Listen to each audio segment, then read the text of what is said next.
A whole sweeping new set of insane gun laws just took effect in Oregon. You need to hear about this. If you are a gun owner, you need to be concerned because this is what the anti-gunners are trying to do. Some of this stuff is unbelievable, and we're going to get all right into it. If you are new here, though, please do subscribe down below. Really appreciate all the support, and let's get into it. Okay, so this is unbelievable. So Senate Bill 243 just took effect in Oregon. Now, of course, you already know they called it the Community Safety Firearms Act. This doesn't make anyone safer, obviously. It's just propaganda. But some of this stuff is unbelievable. So we're going to go from not as bad to worse. And already the first thing's pretty insane. So they defined a new regulatory category known as rapid fire activators. Now, this is your force reset triggers, your bump stocks, even your binary triggers, right? So if you squeeze the trigger, a bullet comes out, and then when you release the trigger, a bullet comes out. And they made all of these felonies. You will get 10 years in prison, 10 years in prison, and a $250,000 fine for possessing one of these. Okay, let's just start from the basics. Let's just say we had a firearm that you squeeze the trigger, bullet comes out, release the trigger, bullet comes out. How can you tell me that's a machine gun? Just think about it for a second. That's literally just two bullets coming out instead of one. It's the same concept. You are physically doing something to cause a bullet to come out. It is the definition of semi-automatic. It's not an automatic. You are literally physically making something happen in your hand in order to cause bullets to come out. You could just squeeze the trigger twice as quick. I mean, it doesn't make any sense. And if you manufacture one of these, it is a 10-year prison sentence. If you sell one of these, it is a 10-year prison ssentence. Again, and a $250,000 fine. If you transport one of these, same thing. It's so illegal, and it's not anything insane. It's not like I have an A10 Warthog mounted to my F-15, and maybe we can talk then. But it's just I could just stick something on a Glock, and now boom, 10 years in prison. Insane stuff. And that's not all. They separate into three device types. So the first is the binary trigger. The second is your bump stock, which is just essentially just a spring. You can make a bump stock even theoretically just by putting your hand here and squeezing the trigger down, and you can manually do it. It's not going to work as well. But the point is, it's not something you can even outlaw. It's just a spring, right? It's you can make one in 3 seconds if you wanted to. It's not a complicated thing. And the third class is what they call a burst trigger system. So that's your forced reset triggers, those sorts of things. I don't know if you saw that Brandon Herrera video from recently. I see from their paradigm, of course I don't agree with it, but I see from their paradigm why they would consider this a fully automatic firearm. Again, it's obviously not, just technically, it just physically isn't. But from their paradigm, you don't really know anything about firearms manufacturing. I can see why they'd think that. Maybe. Of course, I think they should all be legal. But you're not going to get me, disagreeing with that. But I see from their paradigm why they would do it. The really one that surprises me is the bump stock in the binary trigger. It doesn't make any sense. And 10 years in prison is unreal. And even if you don't live in Oregon, this should concern you. We're going to get to the rest of it. And the rest of it's unbelievable. Just insane. We're going to get to that in a second. But even if you don't live in Oregon, this should concern you. This is the playbook. Remember, there are tens of millions, hundreds of millions, in some sense, of gun owners in these democratic states, depending on how you consider democratic states. But California has a very high rate of gun ownership relative, to most places in the world. New York has a decently high rate of gun ownership, outside of New York City. Vermont, of course, is sky high. And, there are many of these democratic states that do have tons of gun owners. And just because I don't live in a democratic state, right, that doesn't mean I shouldn't be concerned and support them. This is what they want to do nationwide. And if the anti-gunners take over Congress, this is what they will do. It's just what they're going to do. And this is their playbook. And so it's worth knowing and understanding what they want to do and look down the chessboard and go, okay, this is what we're fighting against. This is what we need to stop. So this is where we get even crazier. They amended the CHL laws, which is the concealed handgun licenses. By the way, this is not even the last thing. There's another thing after this, which is even more insane. So they amended the CHL laws to add a bunch more places where you can't carry.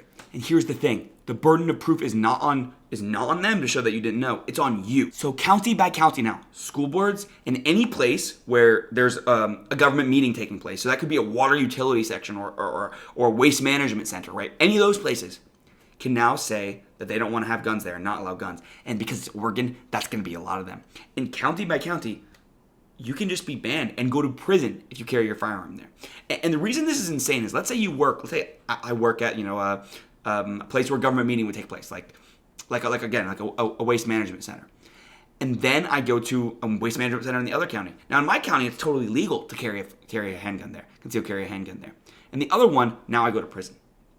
And I don't even need to know, right? There doesn't need to be a sign. I don't need to know. The burden of proof is totally on me, right? I have to know where I can carry a gun, right? It's the total reverse. It's like, we let you carry a gun here. We let you carry a gun here. No, that's not how it should be. It should be entirely the opposite. Maybe you can say there's a few places like a courthouse, inside of a prison, those sorts of things where I can't carry my firearm. But it should be very, very clear to me, and the government needs to provide me protection when I don't have my firearm. Absolutely insane stuff. Absolutely insane. The last thing SB 43 did, and this is really unbelievable, is they amended Measure 114 to take effect later, and I'll talk to that in a second. So now it takes effect March 26th. The rest of the stuff is taken effect already, right? But this is now taking effect March 26th to give a little bit of time. And some of these provisions are wild. First of all, they do your standard large capacity magazine. Anything above 10 rounds, that's considered a large capacity magazine. So again, when you hear this phrase large capacity magazine, I think a lot of people imagine, this like huge drum, like the size of my desk, and it has like 2 million bullets in it. First of all, even if it did, that should be legal, obviously. But still, like that's what they're imagining. It's not. These are totally standard. It's totally standard capacity magazines. You probably have one. I mean, it's not like an insane thing to have 10 rounds in a magazine. That's like the most normal thing ever. And so they invent these propaganda terms like large capacity magazine to try and paint all these things as some scary, dangerous thing. It's absolutely absurd. The other thing, though, is they added an extra step before a firearm purchase can be completed. And this you can't underestimate. So you have to go through and get a permit first. And the permitting system is very, very weird. So now you need to do a firearm safety course where you have to learn about all the different gun laws and do a test on it. You have to do a live fire example, right? And show that you know how to shoot a gun and a bunch of other things. Of course, you have to pack your background checks and everything. But they added a bunch of these extra steps. And here's why that's crazy.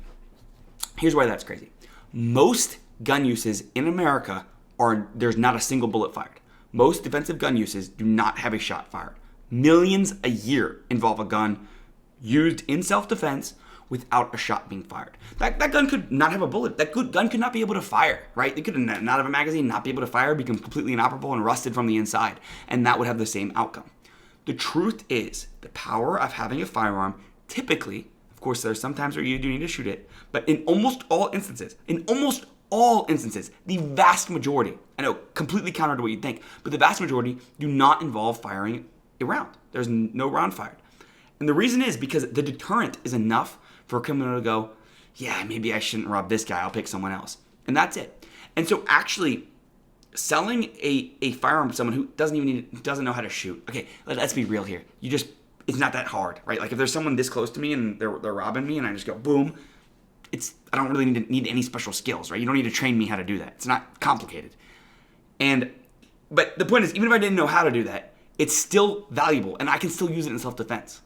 The self-defense part doesn't come from the actual shot. It actually comes just from the possession. And that's a very, very, very important point that a lot of people don't realize. Obviously, they know this. This is not the point. The point is just to add barriers in the way to buying it. We all know that. But yeah, just unreal stuff. Just absolutely crazy. I hope you did enjoy, though. I just need to give an overview of that. It's just crazy. Remember, even if you're not in Oregon, this should concern you, right? Again, obviously, justice delayed, justice denied. You know, what happens to one of us happens to all of us. All those slogans aside, this is the plan. This is the blueprint for what Congress will do under an anti-gun administration. This is coming to all of us, and it's something you need to be wary of. Anyway, I hope you did enjoy, though. If you did, please subscribe down below. I'll see you in the next one.